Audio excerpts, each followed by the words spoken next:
What have you seen inside someone's home that made you view them differently? One family I went to visit had a room in their house that was set up for a college kid.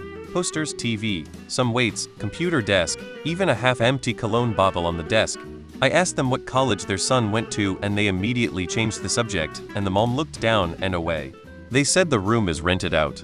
I later found out their son could not get into the college he wanted and decided to commit suicide. They left his room exactly as it last was. I still think about them. A girl I hung out with in college had me over to study together. We didn't have dorms, we lived close enough to just walk to college, so it was at her house. I saw this little colorful urn on her TV stand and I said, "Oh, that's a pretty pot." She got this really sad smile and replied, "Thanks, that's my daughter." I felt so bad. A carpeted bathroom that also contains a gun safe, wine glasses, a wine fridge, board games and snacks. Trick or treating, as a kid we were always scared to go to one neighbor's house. The yard, nor home, was well kept. Stories circulated the neighborhood for years that he was a mean man, had killed his family, etc. As a dare I ran up and rang the doorbell, and as I tried to run away an older gentleman opened the door. He said, "I don't get many kids nowadays, happy Halloween," and held out a bowl of yummy candy bars. I peeked in and it was a meticulously kept home on the inside. A little candle lit, neatly folded blankets and magazines next to his lazy boy chair. He was so kind. I believe his kids were grown and had moved away. Wife had passed away years ago. Made me not believe the rumors that get started about people. Went over to have a post-work smoke sesh. Dude's wife was strung out, toddler just hanging out, an infant in a playpen, both unsupervised, dog free roaming, cigarette butts put out everywhere, and just piles of dog shit all over the house. I dipped immediately instead of smoking, told him exactly why, because his house was disgusting and I didn't feel comfortable getting stoned in front of children.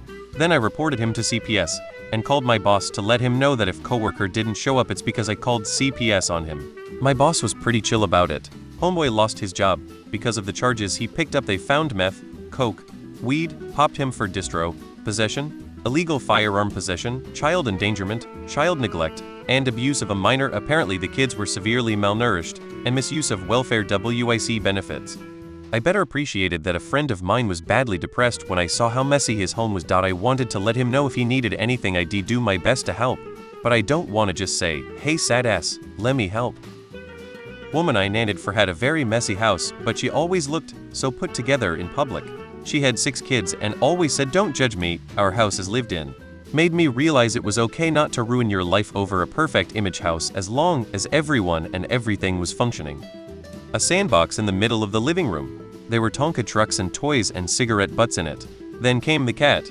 Oh, their Labrador in a crate so small it could only turn around with great difficulty. The crate was anchored to the wall because otherwise the dog would thrash around in the crate until it shook and moved across the floor. I asked if the dog had done something wrong to be put in timeout in the crate, like chewing up some shoes. My ex-friend said no, that's just where the dog lived for the most part. It got out every so often to eat or toilet in the yard, but all other times of day and night it was crated. Their reasoning was that when they let it out the crate, it was too hyper and destructive. Probably cause it spent its whole life stuck in a tiny fucking box. I argued with the friend and left the house on bad terms. I did phone an animal rights hotline, but was told there wasn't anything they could do, since the dog was technically provided food, shelter, and decently hygienic conditions. It wasn't illegal to crate them near constantly, even though the org agreed it was feel abusive. Pills all over the floor. Every room I went to had random pills on the ground. I picked them up and put them in a Ziploc when I was watching their cats. I let them know and they didn't seem to care. Watched their cats again months later and again found pills all over the place. So bizarre. Was watching their pups and was told extra blankets were in the bond drawer. So was the make at home Penicillin mold kit. Her toddler chewing on a used douche applicator.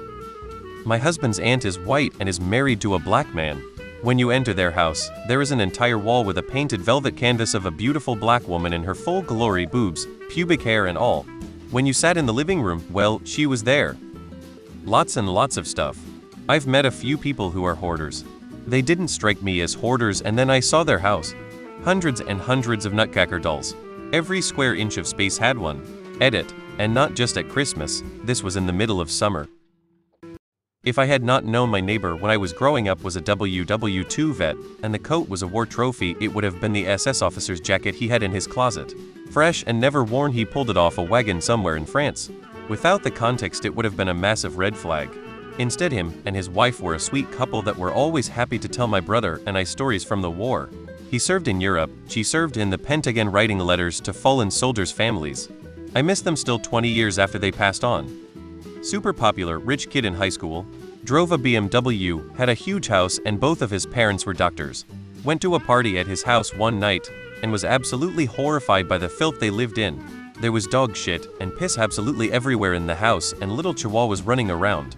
Then there were even more dogs stacked on top of each other in crates in the garage. I was so stunned and disgusted I couldn't even have fun and was just horrified for the animals, and him because he obviously thought this was all normal. And because he was cool, people weren't saying anything. All I could think was, holy shit, if this is what his house looks like when he knows people are coming over. What the fuck does it normally look like? I still feel terrible for those dogs, and wish I had told an adult who could have helped them. A 10-inch dildo suction cups to the shower wall.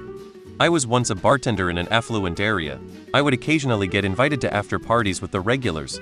More than once I saw a large home barely furnished, as in multiple rooms were completely empty and they just lived in maybe 2 rooms of the house. It appears that these people would buy and even rent the homes to put on the look.